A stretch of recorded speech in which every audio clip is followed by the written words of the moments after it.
Fala, leitores da Bíblia. Hoje a gente vai ler Deuteronômio 21 e 22, o Salmo 88 e João capítulo 20. Ainda não estou aparecendo aí no videozinho, mas em breve, se tudo der certo, estarei de volta à normalidade, tá bom?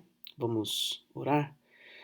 Senhor nosso Deus, te agradecemos, Pai, por tudo que o Senhor tem feito, por todas as tuas bênçãos, todo o teu cuidado, pelo privilégio de termos a tua palavra, termos a Escritura para nos orientar, nos ensinar.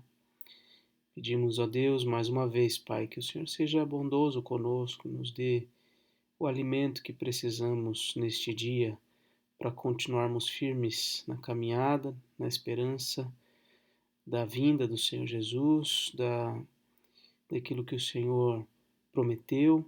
Que o Senhor nos ajude, Pai, pela tua palavra, nos manter sempre fiéis à tua vontade, aos teus mandamentos. Oramos em nome de Jesus. Amém.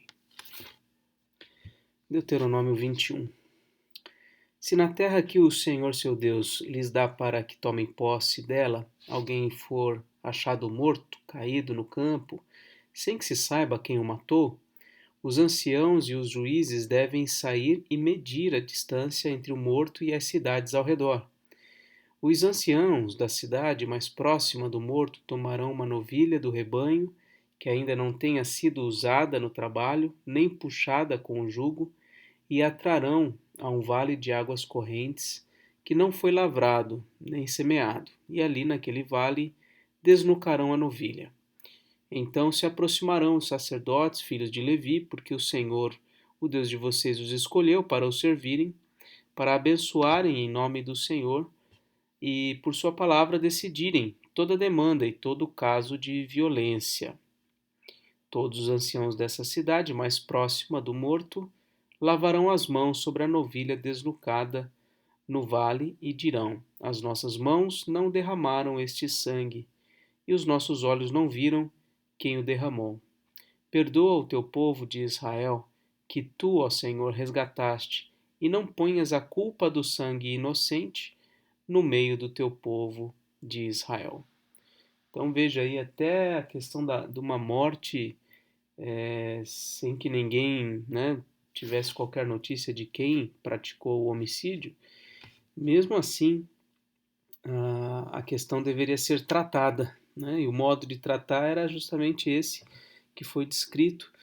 Uma novilha deveria ser morta e os anciãos, ou seja, os representantes legais daquela cidade mais próxima, deveriam assumir diante de Deus que não tiveram culpa, que desconhecem quem possa ter praticado esse gravíssimo pecado, né? E a culpa daquele sangue lhe será perdoada, diz o final do versículo 8. Assim vocês eliminarão a culpa do sangue inocente do meio de vocês, pois farão o que é reto aos olhos do Senhor. Quando vocês saírem para fazer guerra aos seus inimigos, e o Senhor seu Deus os entregar nas mãos, e vocês fizerem prisioneiros de guerra, se algum de vocês vir entre eles uma mulher bonita, gostar dela e quiser tomá-la por esposa, deve levá-la para casa, onde ela rapará a cabeça, cortará as unhas e trocará a roupa que estava usando ao ser capturada. Ela permanecerá em casa e ficará de luto pelo pai e pela mãe durante um mês. Depois disto, você pode tomá-la. Você será o seu marido e ela será a sua mulher. E se você não gostar mais dela, deixe que ela vá para onde quiser. Você não pode vendê-la por dinheiro nem maltratá-la, porque a humilhou. Que texto difícil, né? Esse é um texto bem complicado, né? Nesses contextos de guerra, né, era razoavelmente comum que mulheres fossem capturadas, né, e fossem se tornassem esposas, né, dos homens da nação que fez a captura. Aqui veja que assim, no fundo dessa lei está o cuidado com aquela pessoa.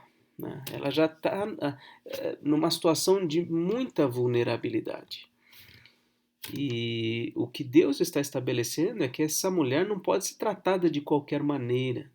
E isso é uma coisa, assim, impressionante da gente ver, né? Olha, ela deve, se o rapaz, né, gostar dela, quiser levá-la, pode levar, mas ela vai ter que passar por um período de luto, né? Terá a cabeça raspada, vai cortar as unhas, vai trocar de roupa, né? E vai ficar lá de luto durante um mês. Depois só que o israelita poderia tomar aquela mulher como esposa, né? Então isso denota um cuidado com a vida daquela mulher, né? Isso aqui é um ponto razoavelmente tranquilo, né? O complicado é o versículo 14, né? Se você não gostar mais dela, deixe que ela vá para onde quiser. Você não pode vendê-la por dinheiro nem maltratá-la porque a humilhou. Então, esse versículo 14 já é um pouco mais complicado, justamente por isso. Como assim? O rapaz pode simplesmente não gostar mais dela e deixar que ela vá, enfim. Então, assim, isso realmente choca um pouco, né, a gente. Ah, parece estranho, mas eu queria destacar os diversos cuidados que Deus está tendo com essa pessoa. Até no momento de maior humilhação, ela não poderia ser vendida, por exemplo, aqui, ó, por dinheiro, nem maltratada, né? Ela foi humilhada, ela está longe da família, enfim, ela está numa situação muito difícil, né? E nem numa situação de tanta vulnerabilidade o israelita teria o direito de humilhá-la. Como se abandoná-la, né, deixar que ela vá já não fosse o bastante, né? Mas enfim, é um ponto que não está tão esclarecido aqui. Talvez em outros contextos fique um pouco mais claro. Talvez o mandamento que norteie essa questão aqui do versículo 14 e que mostre que esse israelita que a tomou como esposa não deveria fazer isso é justamente se não me engano, o sétimo mandamento, que é o não adulterarás, né? Que é a preservação do relacionamento, né? Então, se ele a tomou por mulher, ó, ela será sua mulher, ele não deveria dar a ela, né, divórcio, deixar que ela vá, né? Mas se ele fizer isso, ele não pode vendê-la como escrava ou maltratá-la. Enfim, apesar dessa dificuldade aqui do início do versículo 14, toda essa lei enfatiza que aquela mulher é uma vida que tem sua dignidade, precisa ser cuidada, né? Não pode ser tratada de qualquer maneira.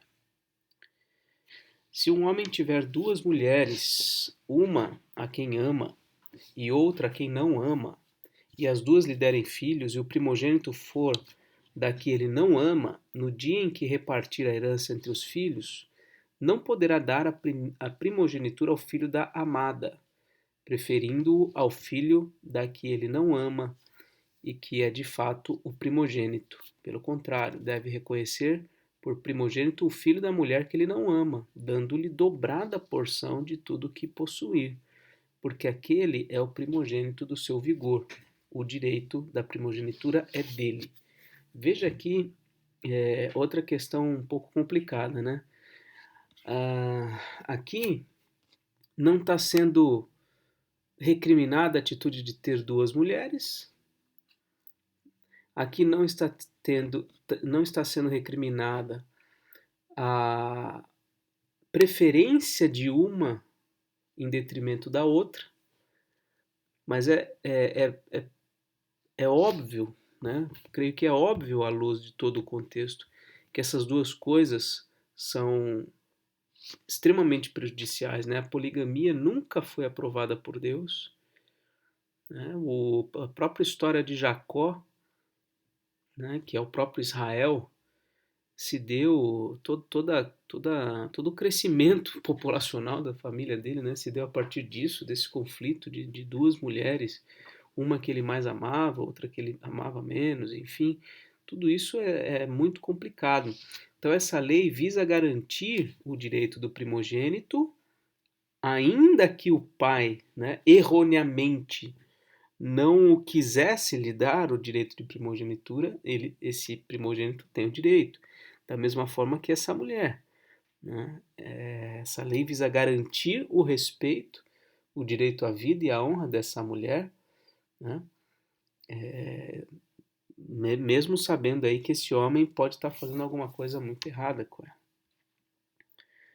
O respeito dos filhos desobedientes. Se alguém tiver um filho teimoso e rebelde que não obedece à voz de seu pai nem à voz de sua mãe, e mesmo quando castigado não lhes dá ouvidos, seu pai e sua mãe o pegarão e o levarão aos anciãos da cidade, junto ao portão daquele lugar. Talvez você já tenha percebido, né? Os anciãos da cidade são os juízes, são os representantes, são os mais velhos. E o portão da cidade é sempre um lugar de julgamento, de juízo, onde as coisas são tratadas. Tá? Então levará o filho aos anciãos junto ao portão e dirão: Este nosso filho é rebelde e teimoso, não dá ouvidos à nossa voz, é comilão e beberrão. Então todos os homens da cidade o apedrejarão até que morra. Assim vocês eliminarão o mal do meio de vocês. Todo Israel ouvirá e temerá.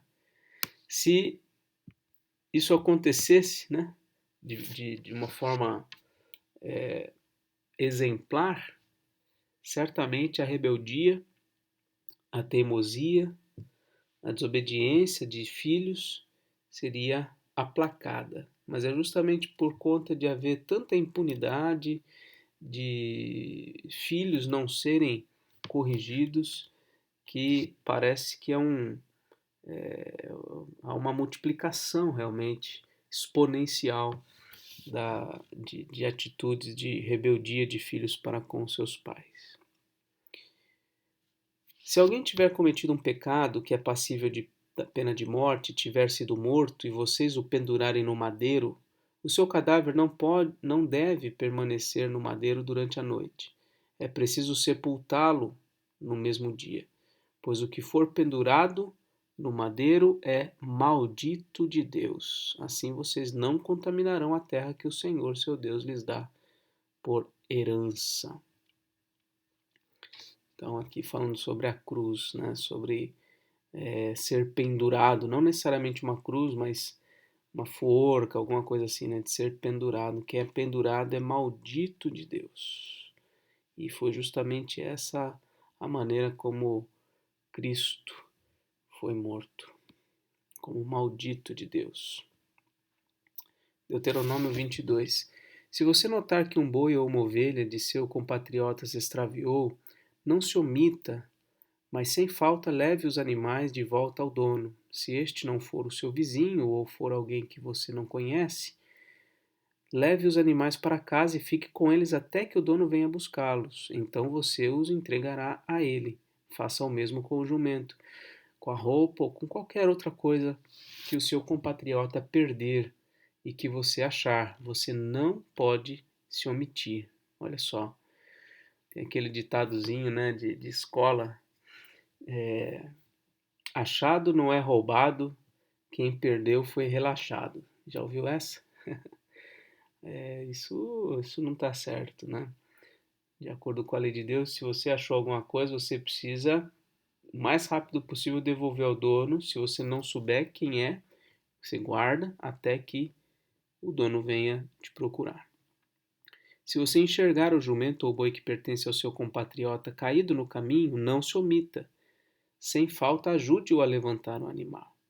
Então, se está vendo alguém precisando de alguma coisa, está vendo a, algo que pertence a alguém caído, enfim, você deve procurar ajudar, né? Mesmo que o dono esteja ausente, você deve tentar o máximo possível beneficiar o seu próximo. A mulher não deve usar roupa de homem, E o homem não deve vestir roupa de mulher, pois quem faz isso é abominável ao Senhor seu Deus. Isso é uma coisa também, né, que a nossa cultura, né, vem diluindo tudo isso, toda a caracterização masculina, feminina, as coisas vão mudando, vão tornando mais flexíveis, e a gente tem que tomar muito cuidado com isso, entrando na igreja, inclusive, né? Se no caminho você encontrar um ninho de ave em alguma árvore ou no chão com passarinhos ou ovos, e a mãe sobre os passarinhos ou sobre os ovos, não pegue a mãe com os filhotes. Você pode ficar com os filhotes, mas deixe a mãe ir livremente, para que tudo vá bem com você, para que você prolongue os seus dias.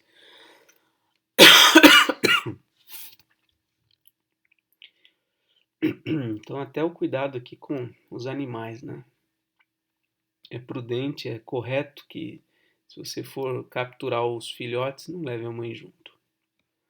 Quando você construir uma casa nova, faça um parapeito no terraço, para que você não traga culpa de sangue sobre a casa, se alguém de algum modo cair do terraço. Olha aí, leis relacionadas à segurança. Não plante outra semente na sua vinha, para que não se profane toda a produção, tanto na vinha quanto da semente que você plantou. Então, um tipo só de semente na vinha. Não lavre a terra com junta de boi e jumento. Ou é de boi ou é de jumento. Não mistura as coisas. É isso que ele está colocando desde o começo, a questão da roupa, né? Não mistura as coisas. Não vista roupa feita de pano de lã e linho misturados. Olha, até isso, hein? Coloque franjas nos 4 cantos do manto que você usa. São as borlas.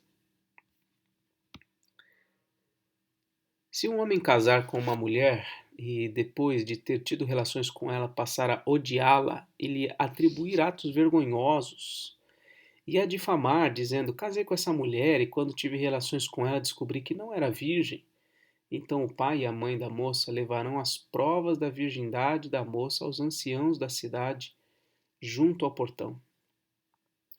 O pai da moça dirá aos anciãos: dei minha filha por mulher a este homem, porém ele passou a odiá-la. Eis que lhe atribuiu atos vergonhosos, dizendo: descobri que a sua filha não era virgem, mas aqui estão as provas da virgindade da minha filha.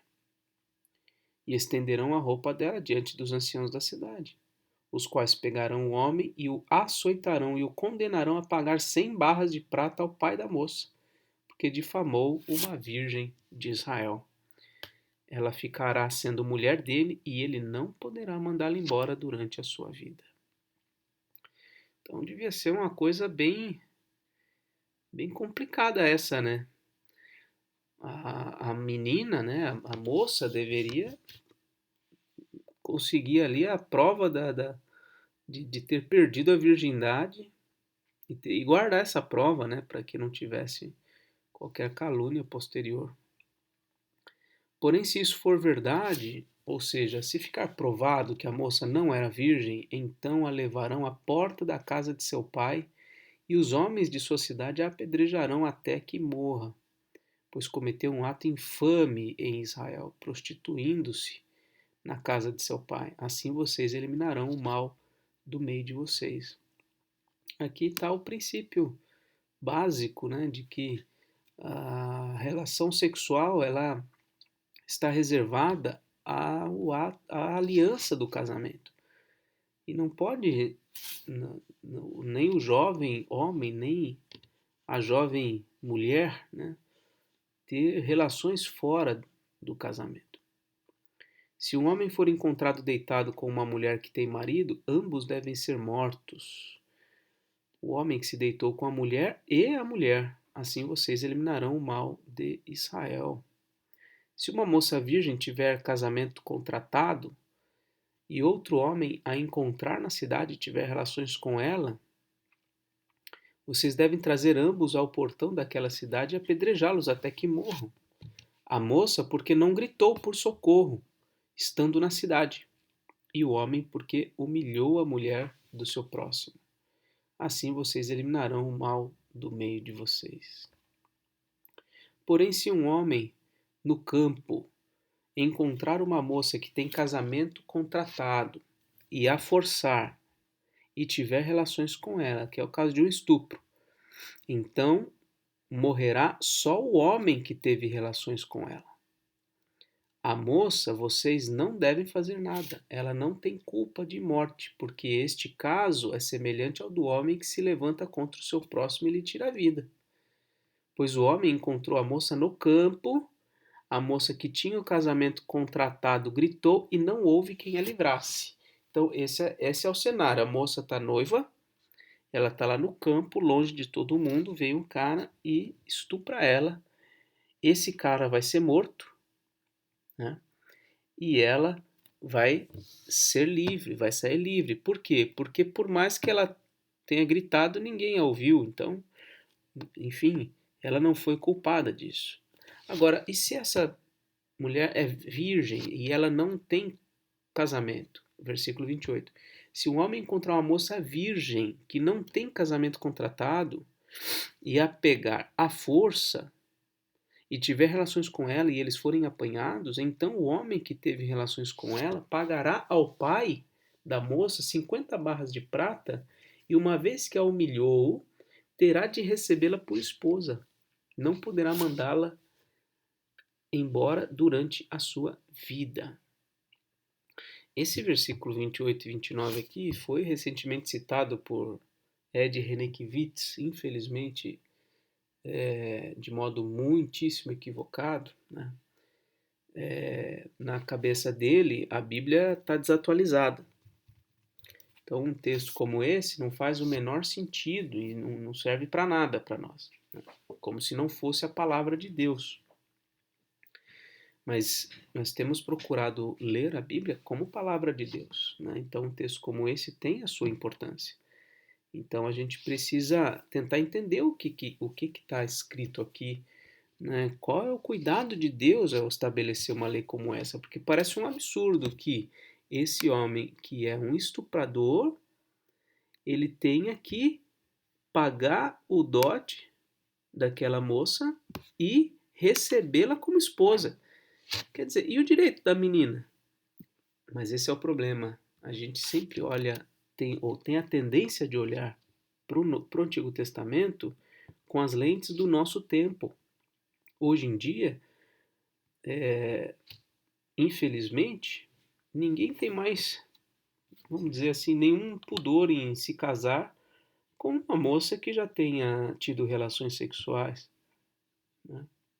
Os homens não se importam se a mulher já teve relações ou não, né? O que leva as pessoas a se casarem hoje são outras razões. Agora, no contexto de Israel, nesse período, os homens se casavam com virgens apenas. E uma mulher como essa, uma moça como essa que foi estuprada, ela provavelmente seria desprezada dentro do povo de Israel. Ela seria marginalizada, ainda que ela não tivesse culpa. Por quê? Porque ela deixou de ser virgem. Ela não está mais é, no, no, numa condição de poder se casar. Então ela seria prejudicada, altamente prejudicada. Essa lei que força o violentador aqui, né? O estuprador a casar com ela é uma lei que visa protegê-la, proteger a mulher. Por quê? Porque se ele não fizesse isso, ninguém mais casaria com aquela mulher. E aquela mulher provavelmente se tornaria marginalizada naquela sociedade. Versículo 30. Nenhum homem terá relações com a sua madrasta e não profanará o leito do seu pai. Vamos agora ao Salmo 88. Oração de um sofredor. Cântico. Salmo dos filhos de Corá, ao mestre de canto, para ser cantado com cítara. Salmo didático de Emã, Esraíta. Ó Senhor, Deus da minha salvação, dia e noite clamo diante de ti. Chegue a tua presença a minha oração, inclina os teus ouvidos ao meu clamor, pois a minha alma está cheia de angústias e a minha vida já se aproxima da morte. Sou contado com os que descem ao abismo, Sou como um homem sem força, atirado entre os mortos, como os feridos de morte que jazem na sepultura, dos quais já não te lembras, pois foram abandonados pelas tuas mãos.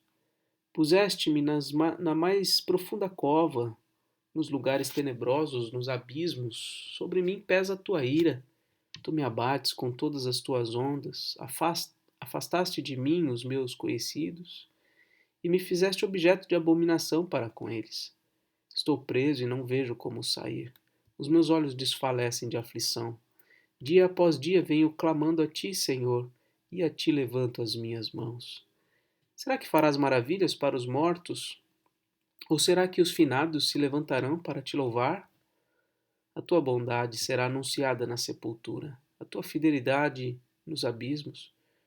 Acaso nas trevas se manifestam as tuas maravilhas? E a tua justiça na terra do esquecimento? Mas eu, Senhor, clamo a ti por socorro, e de madrugada dirijo a ti a minha oração. Por que rejeitas, Senhor, a minha alma e ocultas de mim o teu rosto? Ando aflito e prestes a morrer desde moço. Sob o peso dos teus terrores estou desorientado. Sobre mim passou a tua ira. Os teus terrores acabaram comigo. O dia todo eles me rodeiam como água. Há um tempo me circundam. Para longe de mim afastaste os amigos e companheiros. Os meus conhecidos agora são as trevas. Esse Salmo 88 é o salmo mais deprê, entre aspas, né? Porque ele não termina como todos os outros salmos, né, num tom mais esperançoso. Ele não diz em nenhum momento aqui que Deus o ouviu, que ele atendeu a sua oração. É um, é um salmo de tons menores, do início ao fim. É bem difícil, né? A situação desalentadora. E eu sempre me lembro do reverendo Luiz Roberto, foi o primeiro pastor da Igreja Presbiteriana de Praia Grande, quando a igreja foi organizada, né? Ele veio a falecer em 2004, se eu não estou enganado, de um câncer. E eu me lembro do último sermão que ele pregou, e nesse sermão ele já estava numa situação da doença bem avançada, e ele disse que o próximo sermão que ele pregaria seria no Salmo 88. Mas eu não sei se ele chegou a pregar. Eu não tomei conhecimento disso. Mas de fato, uma situação muito tenebrosa, muito difícil aqui o salmista está vivenciando. E agora, João capítulo 20, penúltimo capítulo de João. No primeiro dia da semana, porque Jesus ressuscitou no domingo, de madrugada, quando ainda estava escuro, Maria Madalena foi ao túmulo e viu que a pedra da entrada tinha sido removida. Então correu e foi até onde estavam Simão Pedro e o outro discípulo, a quem Jesus amava, e disse-lhes: Tiraram o Senhor do túmulo e não sabemos onde o colocaram. Com isso, Pedro e o outro discípulo saíram e foram até o túmulo. Ambos corriam juntos, mas o outro discípulo correu mais depressa do que Pedro e chegou primeiro ao túmulo. E abaixando-se viu os lençóis de linho, mas não entrou. Simão Pedro, seguindo-o, chegou e entrou no túmulo. Ele também viu os lençóis, e o lenço que tinha estado sobre a cabeça de Jesus, e que não estava com os lençóis, mas enrolado num lugar à parte. Então o outro discípulo, que havia chegado primeiro ao túmulo, também entrou. Ele viu e creu, pois ainda não tinham compreendido a Escritura, que era necessário que ele ressuscitasse dentre os mortos, e os discípulos voltaram outra vez para casa. Maria, no entanto, permanecia junto à entrada do túmulo, chorando. Enquanto chorava, abaixou-se, olhou para dentro do túmulo e viu dois anjos vestidos de branco, sentados onde o corpo de Jesus tinha sido colocado, um à cabeceira e o outro aos pés. Então eles perguntaram: Mulher, por que você está chorando? Ela respondeu: Porque levaram o meu Senhor e não sei onde o puseram. Depois de dizer isso, ela se virou para trás e viu Jesus em pé, mas não reconheceu que era Jesus. Jesus lhe perguntou: Mulher, por que você está chorando? A quem você procura? Ela, supondo que ele fosse o jardineiro, respondeu: Se o Senhor o tirou daqui, diga-me onde o colocou e eu o levarei. Jesus disse: Maria. Ela voltando-se, lhe disse em hebraico: Rabone, que quer dizer mestre.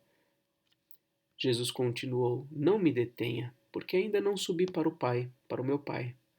Mas vá até os meus irmãos e diga a eles: Subo para o meu Pai e o Pai de vocês, para o meu Deus e o Deus de vocês. Então Maria Madalena foi e anunciou aos discípulos: Eu vi o Senhor. E contava que Jesus lhe tinha dito essas coisas.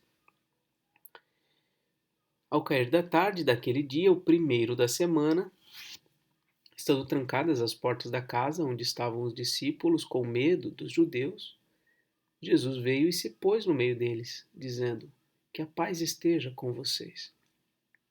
E dizendo isso, lhes mostrou as mãos e o lado. Então os discípulos se alegraram ao ver o Senhor. E Jesus lhes disse outra vez: Que a paz esteja com vocês.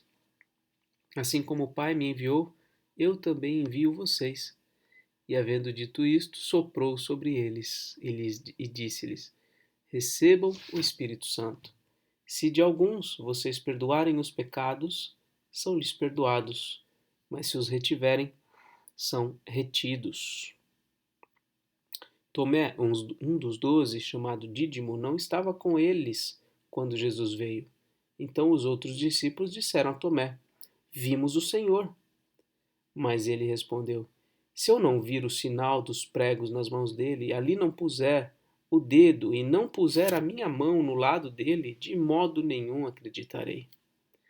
Passados 8 dias, os discípulos de Jesus estavam outra vez reunidos e Tomé estava com eles. Estando as portas trancadas, Jesus veio, pôs-se no meio deles e disse: Que a paz esteja com vocês. E logo disse a Tomé: Ponha aqui o seu dedo e veja as minhas mãos. Estenda também a sua mão e ponha no meu lado. Não seja incrédulo, mas crente. Ao que Tomé respondeu: Senhor meu e Deus meu. Jesus lhe disse: Você creu porque me viu? Bem-aventurados são os que não viram e creram. Na verdade, Jesus fez diante dos seus discípulos muitos outros sinais que não estão escritos neste livro.